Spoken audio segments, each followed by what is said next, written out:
So this picture was actually further back in the book, but we are about to talk about the Well of Eternity and the rise of the Night Elves. And this is what their civilization looked like. So I decided to put it up anyway.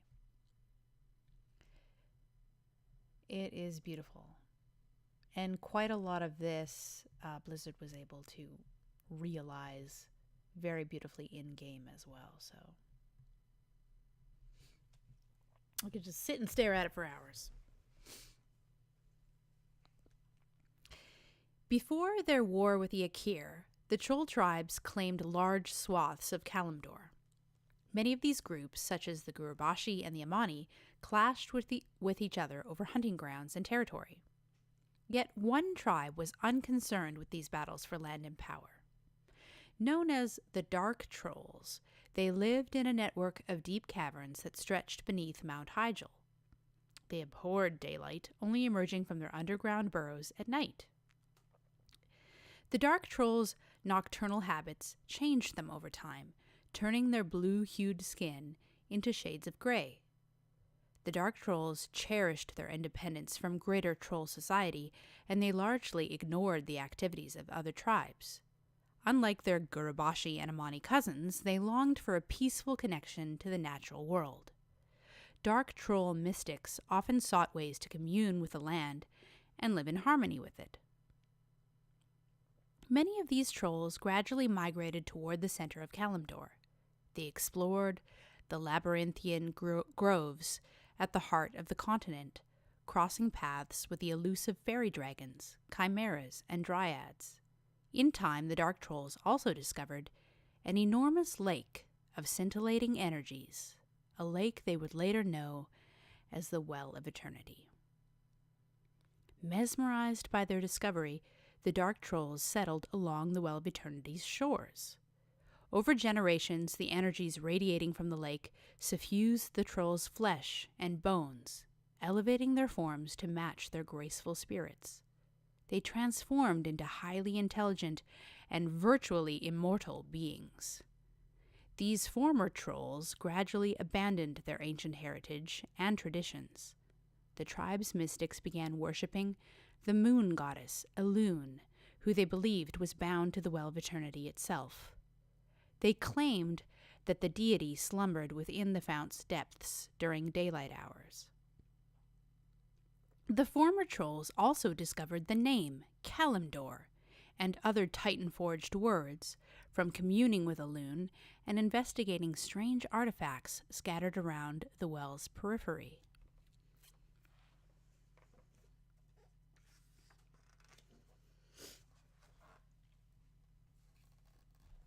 Influenced by this newfound language, they called themselves Kaldarai, Children of the Stars, or Night Elves. The trees, flowers, and woodland creatures silently watched the Night Elves flourish, whispering news of them to the wild gods of Hyjal. Among them, the demigod Cenarius took a keen interest in these newcomers at the Well of Eternity's shores. The Night Elves would claim he was the son of the great white stag, Malorn, and Elune herself.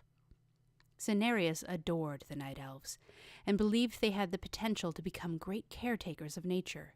He befriended the fledgling race and taught them about the natural world. It was Cenarius's hope that the Night Elves would strive to live in harmony with the wilds. For many centuries, the Night Elves did. They built a graceful society around the Well of Eternity. The capital of their small nation was called Elundris, or the Eye of Elune, and it was founded on the shores of the Fount of Power. The Night Elves also honed their ties with the surrounding woodlands and their myriad inhabitants. Cenarius guided the Night Elves when necessary, pleased by the wisdom and benevolence that thrummed in their hearts. But in time, many of the Night Elves yearned for a different life. These individuals became obsessed with unlocking the Well of Eternity's secrets. They rigorously studied the Fount's arcane energies, becoming learned sorcerers. They harnessed the powers of the arcane lake and constructed wondrous temples and roadways around it. Magic became an inseparable part of life as the Night Elves reveled in the power at their fingertips. Reveled. Pushing the boundaries of their intellect became the driving force of their culture. It was during this era of unprecedented growth that the Night Elves' most prolific leader came to power. Her name was Queen Azshara. Through her unbridled ambition, she would elevate her people to extraordinary new heights and sow the seeds of their destruction. There's a little bit about the Sisterhood of Elune. The city of Suramar became the center of Night Elf worship and home to the Sisterhood of Elune. This order, composed of female Night Elves, dedicated itself to venerating the moon goddess. The Sisterhood's priestesses had a hand in nearly all aspects of early Night Elf civilization, from acting as spiritual leaders to helping defend their burgeoning territories from outside threats. Queen Azshara. Beautiful and wise beyond her years, Queen Azshara embodied the most coveted traits of her people. She indulged in sorcerous pursuits and constructed a breathtaking bejeweled palace on the shores of the Well of Eternity. There, the most powerful nobles, who became known as the Keldarai, or Highborn, answered to her every beck and call. The Highborn were incredibly gifted and ambitious sorcerers. Some, such as Lady Vash, served as the queen's adoring and loyal handmaidens. Others, like Lord Xavius, were consulted by Azshara in matters of governance and acted as trusted advisors. But no matter what specific role these Highborn played at the queen's side, all of them occupied the upper echelon of Night Elf society. They believed themselves to be superior to the rest of their race, a fact that drew the ire of the lower-born Night Elves. But such contempt did not extend to Azshara. Although the queen was born of the highest noble pedigree, Night Elves of every social standing adored her. The elves were so enamored with their queen that they renamed their wondrous capital Zin Azshari, or the Glory of Azshara, in her honor. Under Azshara, Night Elf civilization blossomed into a sprawling empire, a dreamscape of gilded spires, vast cities, and other marvels that would not be seen again even in the modern age. Networks of luminescent causeways lined by the silver light of Elune radiated out to the far corners of Kalimdor. At Azshara's behest, expeditionary forces set out to explore the world and also spread the empire's borders. They often returned to Zin Azshari with samples of exotic flora and fauna and tales of the mythical dragonflights that ruled the roof of the world. The expeditionary forces also founded dozens of outposts and repositories, such as Shandaral in the icy northern forest of Moonsong, Thenralor in the lush central wilds, later known as the Barrens, and Eldrathalas in the southern jungle of Feralis. The queen herself oversaw the building of a wondrous new temple to Elune, a sprawling expanse of gem-encrusted bridges and effervescent lakes at the western edge of Kalimdor. Upon its completion, she named the mesmerizing grounds Lathar Lazal, or Seat of the Sky. Not since the Black Empire in ages past had a territory grown so vast in size and scope. The immense influence Azshara held over the world and its denizens eclipsed even Li Shen's wildest dreams of power. There was, however, one location Azshara and her forces avoided: Mount Hyjal. The spirits and demigods who roamed the sylvan forests unsettled the queen. She knew in her bones that Hyjal was somehow beyond even her influence. It was a place steeped in ancient magic, a wild, untamable, and unchangeable land that stood in stark contrast to her vision of a new Kalimdor. Publicly, Azshara prohibited expansion into Hyjal out of respect for the Night Elves' ancient kinship with the forests. In truth, She despised the mountain and the harmony it represented. Azshara's views on Hyjal were well known to Cenarius. With growing unease, he had watched the Night Elf Empire expand. Year by year, he became increasingly frustrated with the hubris and thoughtless actions of the sorceress Highborn. The majority of Night Elf society continued honoring the old ways of revering the wilds. The fact that these folk still lived in harmony with the land warmed Cenarius' heart, but he knew that they had no influence over Azshara and her arrogant followers. As time passed, the Night Elves began eschewing diplomacy and largely ignored Azeroth's other cultures. Azshara's dogmatic beliefs regarding racial purity seeped into the Night Elves' psyche, creating an atmosphere rife with xenophobia. They did not like other races or other cultures. Oh, map. So this, I'm just going to move this over. That is how far her reign spread. All the pink. Kind of reminds me of like the Roman Empire. Only, honestly, the way that she spread her empire was a lot more peaceful. Not a lot of fighting. Just kind of took over. Get back in here.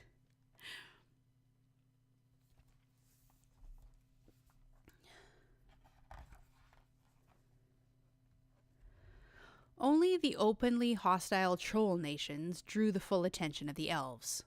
Small, sporadic battles ignited between the two sides. On every occasion, the trolls buckled before the devastating magics wielded by the Night Elves. Azshara, however, was not interested in conquest. In her eyes, the trolls were a minor nuisance, their battle lust a symptom of primitive and unenlightened minds. Ultimately, the queen struck an accord with the Zandalar tribe, which held immense influence over all other trolls. In exchange for ending troll incursions into Night Elf territory, which was like everything, the Zandalari would be allowed, by Azshara's grace, to keep the sacred Zandalar Mountains south of the Well of Eternity. The trolls begrudgingly agreed, fully aware that they stood no chance against their enemies' arcane powers. This shameful... I honestly don't know how to pronounce this. This shameful acquiescence fostered the trolls' deep resentment toward Night Elves, a bitter hatred that would carry on for generations to come. With the trolls no longer a threat, Azshara continued expanding her dominion. Yet even as she did so, she spent more time in the confines of her palace, obsessing over the Well of Eternity and the arcane secrets held within it. She believed that the Night Elves had thus far only tapped a small portion of the Fount's power. She pushed the Highborn to plumb the Well of Eternity's depths, to expand their knowledge, and reach for new heights of cultural and technological advancement. Their reckless experiments sent torrents of magic crashing through the twisting nether. Like moths to the flame, the nether's demonic inhabitants were drawn toward the irresistible source of power. It was only a matter of time before Sargeras and the Burning Legion also took notice. At long last, Sargeras had discovered the location of Azeroth, the fabled world soul. Without delay, he gathered all of his rage, all of his terrible demonic legions, and turned his baleful gaze upon the distant world. All that remained was for Sargeras to find a way to reach Azeroth. Shall we continue? That is very ominous. The War of the Ancients. 10,000 years before the Dark Portal. As the Highborn continued experimenting on the Well of Eternity, a young night elf named Malfurion Stormrage honed his ties to nature. Under the tutelage of the wise Cenarius, he had become the first mortal druid on Azeroth. Malfurion excelled in his studies, and he often spent his days wandering the forests of Hyjal. Cenarius was greatly pleased by Malfurion's progress. He had sensed something special in his student from the very first time the Night Elf spirit explored the Emerald Dream.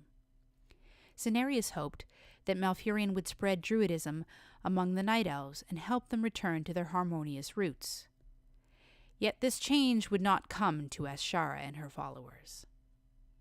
Unbeknownst to greater Night Elf society, the Highborn had begun communing with Sargeras. The fallen Titan hoped to use the sorcerers and their great magic to expedite the Legion's journey to Azeroth. Without a suitable gateway, he knew that traveling to the world would take ages. Much as he had done with the Eridar on Argus, Sargeras reached out to the Highborn and capitalized on their hubris. Lord Xavius was the first of the Highborn to hear Sargeras' call.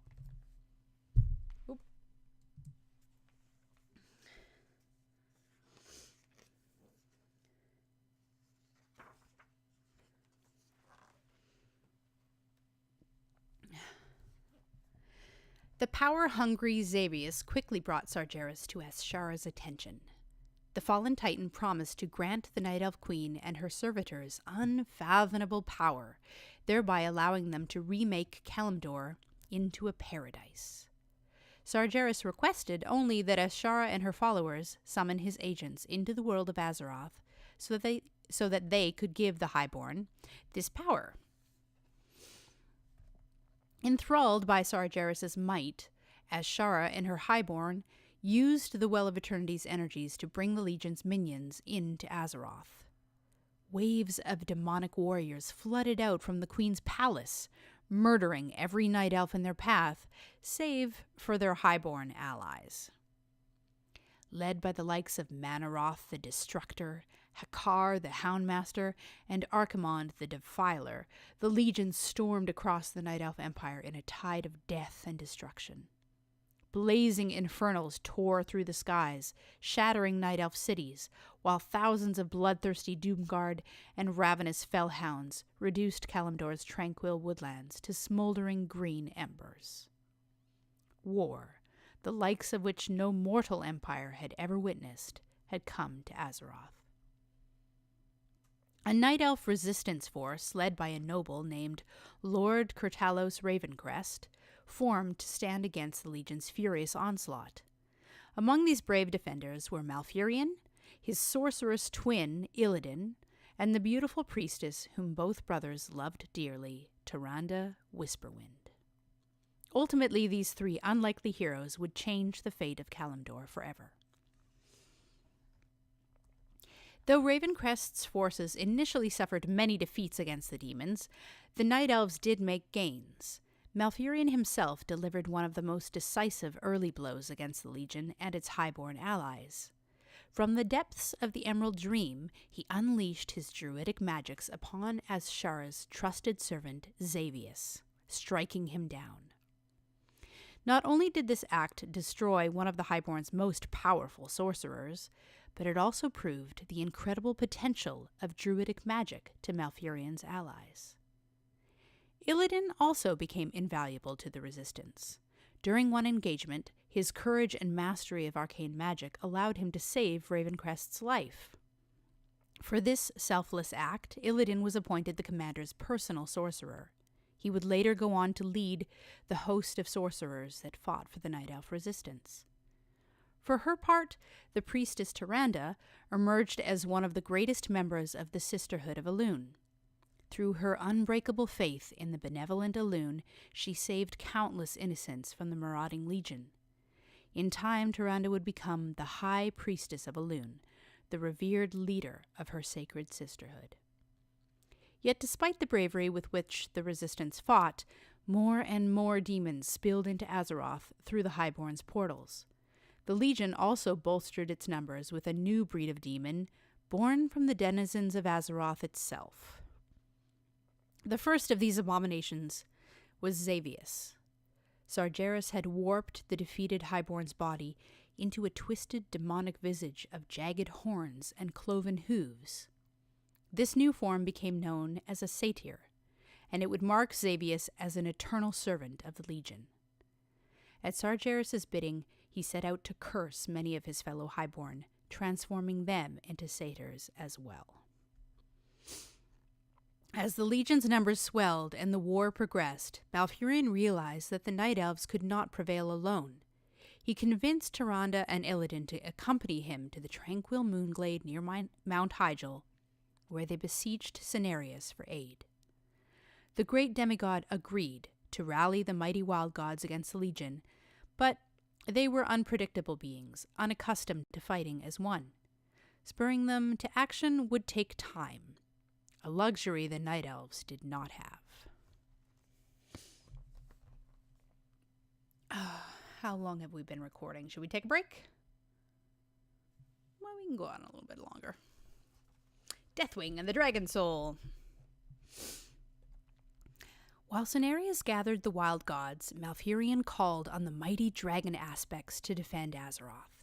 Led by Alexstrasza the Lifebinder, the dragons convened at their ancient meeting ground of Wyrmrest Temple to discuss how best to hold back the Legion's invasion. It was during one of these gatherings that Neltharion, the Earth Warder, proposed a solution. He convinced his fellow aspects to sacrifice a portion of their power and infuse it into the Dragon Soul, a singular artifact of his own design. The weapon, he claimed, would focus their powers and scour the Legion from the face of Azeroth. Unbeknownst to the other aspects, Neltharion had fallen prey to the whispers of the old gods. Over the ages, the vile entity's influence had tainted the bedrock surrounding their underground prisons. Neltharion's innate ties to the earth made him uniquely susceptible to this evil. Darkness had gradually pervaded the aspect's once great heart. His descent into torment and madness led him to create the Dragon Soul, although it would later be called by another, more fitting name, the Demon Soul. Amid a furious battle between the Legion and the Night Elf resistance, the 5 dragonflights made their final assault against the Legion. Working in unison with his comrades, Neltharion unleashed the full might of the empowered Dragon Soul and utterly decimated the Legion. Yet just as hope began to swell among the defenders, Neltharion turned the weapon against his own allies, Night Elf and Dragon alike. Neltharion's brutal attack murdered nearly all of the blue dragonflight. Though the other dragons attempted to stop him, they were forced to flee. The Night Elves were also horrified and awestruck by the sudden betrayal. Eventually, they too retreated from the battlefield to escape Neltharion's wrath. As the Dragon Soul's energies flooded through him, Neltharion's body began tearing apart. A raw power like the seething heart of a volcano engulfed his soul. Smoldering fissures wrenched open across Neltharion's scaly hide. From these wounds, geysers of white-hot fire and magma burst forth. With a howl of rage, Neltharion finally withdrew from the engagement and disappeared into the skies. Though Neltharion's assault was short-lived, it had changed the world forever. Single-handedly, he had shattered the unity and power of the great dragonflights. They would never be the same again. Malygos, leader of the blue dragonflight, would suffer far more than any other aspect. On seeing his followers die, he was driven mad with a grief that would linger for thousands and thousands of years. Henceforth, Neltharion would be known as Deathwing. His treachery would curse his own black dragon flight to a life of fear and seclusion. In the coming ages, they would find themselves hunted to the brink of extinction by the other flights due to Deathwing's unforgivable betrayal.